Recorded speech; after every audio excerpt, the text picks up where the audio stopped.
بسم اللہ الرحمن الرحیم۔ معاشرے کی تعمیر کے لیے عورت کا اپنا حق ادا کرنا بہت ہی ضروری ہے۔ انسانوں کے لیے انتہائی ضروری ہے کہ اس کی شروعات شوہر اور بیوی کے ازواجی میل و محبت سے ہوتی ہے۔ ہمارے مذہب نے شوہر کی حد متعین فرمائی ہے اور بیوی کی حد کا بھی تعین کیا گیا۔ اگر دونوں اپنی حدود کے اندر رہ کر زندگی گزاریں تو بڑی خوش اسلوبی کے ساتھ ان دونوں میاں بیوی کی زندگی بسر ہو جائے گی، بڑی خوشگوار زندگی گزر سکتی ہے۔ اور بہت سی ایسی فیملیز ہیں جو اسلامی قوانین پر عمل کر کے خوشگوار زندگی گزار رہی ہیں۔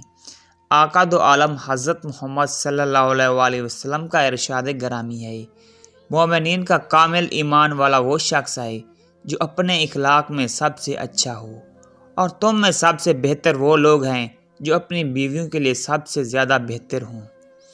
آج ہم آپ کو بتانے کے لیے جا رہے ہیں کہ حضرت علی نے بیوی کی نیند کو خراب کرنے کے حوالے سے کیا فرمایا، اور بیوی کے ساتھ سلوک کے حوالے سے ہمارے آقا حضور صلی اللہ علیہ وسلم نے کیا درس دیا۔ اس بارے میں جاننے کے لیے آپ سے درخواست ہے کہ ہمارے ساتھ رہیے گا، کیونکہ ان باتوں سے آپ کو بہت ہی زیادہ فائدہ حاصل ہونے والا ہے۔ حضرت علی کو ایک مرتبہ ایک شخص نے اپنے ساتھ گھر جانے کی دعوت دی، تو حضرت علی نے اس شخص کے ساتھ اس کے گھر تشریف کے لیے گئے۔ جب آپ اس شخص کے گھر پہنچے تو پتہ چلا اس شخص کی بیوی سو رہی ہے۔ اس شخص نے حضرت علی سے کہا، آپ رکیے، میں بیوی کو جگاتا ہوں۔ تو اس پر آپ نے اس شخص کو منع فرمایا کہ اپنی بیوی کو مت جگانا، کیونکہ مومن کا سونا بھی عبادت ہے اور عبادت میں خلل پیدا نہیں کرنی چاہیے، اور نہ ہی یہ مناسب ہے کہ کسی مسلمان کے آرام میں خلل پیدا کیا جائے۔ تمہیں کیا معلوم نہیں کہ تمہاری بیوی ابھی تھک کر آرام کرنے لیٹی ہو اور تم اپنی آسائش کے لیے اسے جگا دو؟ یہ مناسب نہیں ہے۔